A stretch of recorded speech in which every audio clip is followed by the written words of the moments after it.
All right, everyone, I'm with Zach today. Hey, Zach, can you explain a little bit about how we met and everything, please?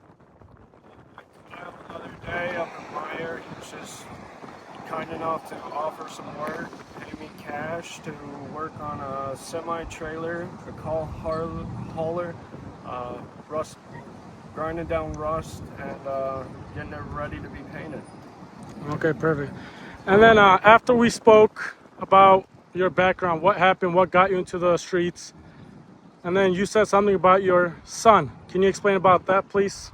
Yeah, my son is 7 years old and his name is Caden Corbin, and he's being abused by a child predator who's also a sex offender.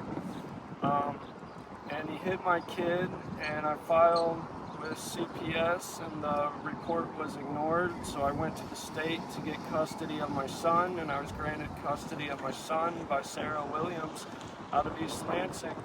And during the court hearing, we had talked about this child predator, and she had stated that the mother of my child needed to keep him away from my son.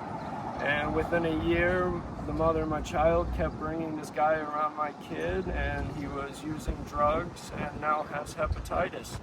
And I had made bad decisions once I found out he had hepatitis, and I wanted to get the attention of the police, and I made threatening texts to the mother of my child.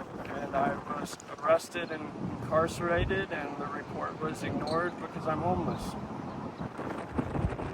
So I believe you said you have a court on August 5th, correct? Yep. So if that court goes in your favor, what would you like to do after that? I just want to rehash the CPS report because none of it got resolved. I don't really want anything from the mother of my child. I just want this predator to stop being around my kid. He's hit him, he's got hepatitis, he's a registered sex offender, and it's hard to focus on my life and my career, and nothing's more important than the safety of a child. And it's easy to look away from a job or your responsibilities and make bad decisions when you're trying to just protect a kid, and the police don't help, and friend of court didn't help, and CPS didn't help. All right. So hopefully everything goes in your favor, and then would you like to settle into an apartment or whatever? Yeah, absolutely. I would love to work and get my life back together. I've worked jobs in the past, cutting metal for the military at a company called American Tooling Center, formerly known as Denver. And I've worked for other Fortune 500 companies like Dark Container. I've worked as an electrician and a mechanic, and I'm an able-bodied human being who likes to work. It's just, sometimes bad things happen. Oh, definitely.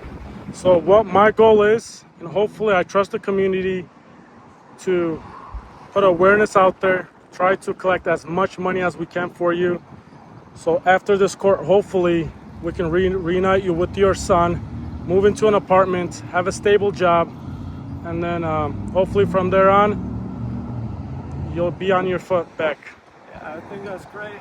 And, if anybody has any advice for, communicating or a mediation with CPS or how to stop people from bringing around your kid, that's kind of my main thing, is just trying to resolve conflict for a kid.